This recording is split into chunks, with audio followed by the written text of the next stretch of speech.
তো আল্লাহ বলে, ওই যে প্রথম যে বললাম যে মাটি, আল্লাহ তাআলা বলে এই পৃথিবীর এই যে আমরা যে মাটির মধ্যে বসা আছি, এই মাটির মধ্যে আমাদের সৃষ্টির কণিকা কত হাজার বছর ধরে আল্লাহ পাক রেখেছেন, এটা কি আমরা কেউ জানি?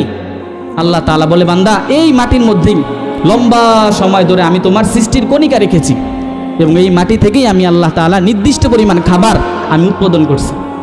আর এই নির্দিষ্ট পরিমাণ খাবার থেকে নির্দিষ্ট পরিমাণ খাবার তোমার বাবা ভক্ষণ করছে।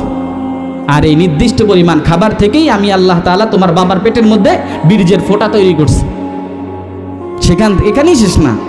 আল্লাহ তাআলা বললেন, বান্দা এখানেই শেষ না। এরপরে আল্লাহ বলে, স্বামী স্ত্রীর যৌথ মিলনের মাধ্যমে আমি আল্লাহ তাআলা উভয়ের বীর্য একত্রিত করেছি।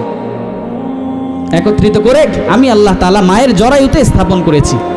আল্লাহ বলে, বান্দা সেখান থেকে 10 মাস সময় নিয়ে ধীরে ধীরে আমি প্রসেসিং করে সময় নিয়ে চোখ লাগাইছি একবার, দেখছি 100 বার, দেখছি এটা সবচেয়ে সুন্দর হয়েছে কিনা।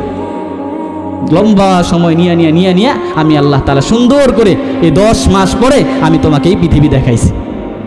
এখন আল্লাহ তাআলা বলে, বান্দা কতদিন তুমি মায়ের মাটির মধ্যে ছিলা এটা পৃথিবীর কেউ জানে? কেউই জানে না। কতদিন তুমি খাবার আকারে ছিলা এটাও কেউ জানে না। কতদিন তুমি বীর্য আকারে বাবার পেটের মধ্যে ছিলা এটাও তো পৃথিবীর কেউ জানে না। কতদিন তুমি সেখান থেকে আবার মায়ের জরায়ুতে আইসে স্থাপন হইলা এটাও তো বান্দা কেউ জানে না। কত 10টা মাস সময় লাগাইছি বান্দা তোমারে বানাইতে গিয়া, এতটা সময় লাগে আমি তোমারে বানাইলাম। এবার দেখেন এই তর্জমা, এবার বুঝবেন ভালো। এবার আল্লাহ তাআলা বলে,